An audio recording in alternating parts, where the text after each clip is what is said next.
అటు తర్వాత సమస్తమును అప్పటికి సమాప్తమైందని యేసు ఎరిగి లేఖనములు నెరవేరినట్లు నేను దప్పిక కొనుచున్నాను. దేని గురించి అంటే ఆయన దప్పిక నీ జీవితం మీద, నా జీవితం మీద ఆయన దప్పిక కొనుంటున్నారు. ఏంటో తెలుసా? ఏంటి అంటే నువ్వు సరైన మార్గంలో ఉండాలని, నువ్వు సరిగ్గా ఉంటే దేవుడు నిన్ను ఆశీర్వదించాలని ఆశగా ఉంది ఆయనకి. నువ్వు సరైన మార్గంలో నువ్వు ఉంటే, నువ్వు మంచి మార్గంలో, ఆయనకి ఇష్టమైన మార్గంలో ఉండాలని, నిన్ను చూసి ఆయన సంతోషించి ఆశీర్వాదాన్ని కుమ్మరించాలని ఆయన దప్పిక కలిగి ఉన్నాడండి. పోయిన సంవత్సరం ఎలా ఉందో మన ఆత్మీయ స్థితి, ఈ సంవత్సరం కూడా అలానే ఉంది. పోయిన సంవత్సరం ఏ పాపంలో ఉన్నామో ఆ పాపంలోనే ఉన్నాం. ఎన్నో సార్లు యేసే మాట్లాడారు వాక్యం ద్వారా, ఆయన బిడ్డల ద్వారా.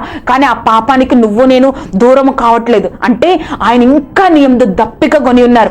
ఇంకొకసారి వాక్యంతో మాట్లాడతారు, కానీ నువ్వు ఆ దప్పికను తీర్చుకోకపోతే, ఆ దప్పికను యేసే దప్పికను నువ్వు తీర్చకపోతే నీకు ఆశీర్వాదం లేదు అండి.